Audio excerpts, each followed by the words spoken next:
Well, you know, it can be an awkward and difficult conversation at times to have with your significant other. If something goes sideways with your children, how are you going to discipline them? What's appropriate? How does your parenting style play into that?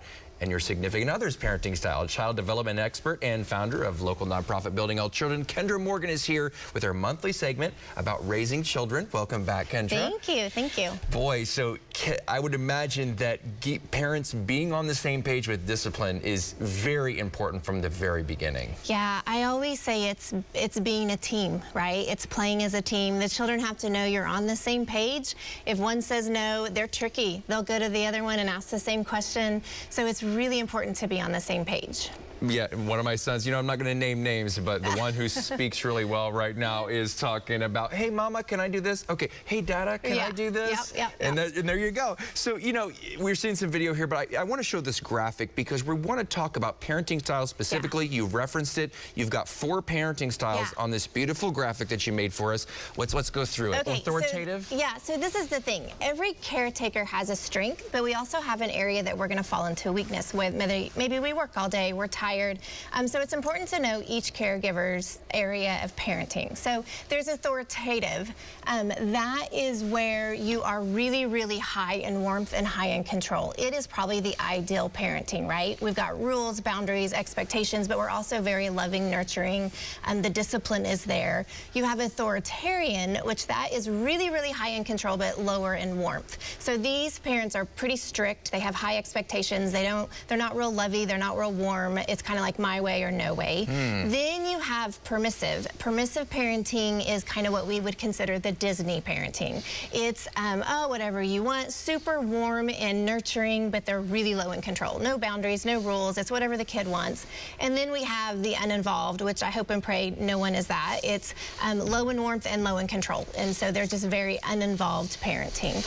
So, and we can have a strength, and then we'll have areas that we fall down into the weakness. And the reality is both parents will have different strengths and different weaknesses. So we just need to know the parenting style so we can feed off each other. So in that chart, the authoritative would be the most highly desirable in your opinion? It is because it's high in control. So there's rules, there's boundaries, but it's also high in warmth. So it's nurturing, loving, kind of being gentle at times. What happens is you'll have authoritarian, really strong discipline, maybe a dad, and then the mom will fall into permissive, trying to make that balance. And so really the balance needs to be the high in control and high in warmth. Both building toward that upper left corner. Absolutely. As we build this resilient child that we've been talking about, 3 discipline techniques. You put together another graphic for us, really nice. So I like it. The time in, the redos, and the time out, these are very easy to remember. So this is the deal with discipline. It's really all about teaching. And there is a reason you can go into a bookstore and there's 3 aisles of parenting books. Parenting is hard.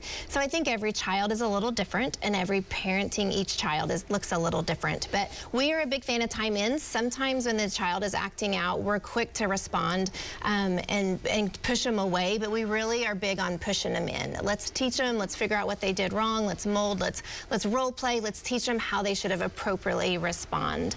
We also love redos. Redos are where we always say it's giving the child a little grace. So when they go in, and let's example, say Jack hits Annie, we go in and try to teach Jack, okay, well, let's back up. Let's redo this, and you're modeling the appropriate way to respond versus just getting on Jack for hitting Annie really fast. It's teaching him how they can handle it the next time. And then timeout, we all know. Timeout is where you're giving the child a break. You're removing them from the situation. The deal with timeout is it got really big on how many minutes they're in timeout. Really what we want to focus on is after timeout, teaching them what they did wrong. So it's still teaching, disciplining, talking. It's molding their hearts so that they know right from wrong. And you know, we have a little bit of time left, so I wanted to talk about, our executive producer brought this up. I thought this was really smart. Introverts versus extroverts. If I send my extrovert to his room, really does not like that. But if my other son grows up to be an introvert, maybe they wouldn't mind being alone in their room, right? No, I think that's a great point. Every child is so different. That's why you have to figure out what works with each child. And so if they love time out and they love being alone, well, then that's really not discipline, right? And so the whole goal is to teach them what they did wrong so they can learn not to do it the next time. So each child is a little different. And I mean, parenting is hard. It is. Because you have to figure it out with each child. And so it's not like you have 4 kids and you've just figured it out, because every child is so different. So no, I think you brought up a good point. You have to figure out what works for each child. Well, Kendra Morgan, thank you as always. Of course, summer's coming up, so maybe we'll talk about some things to do with the children during the summer next time. So fun. I would love it. Good to see you. Yeah, thank you.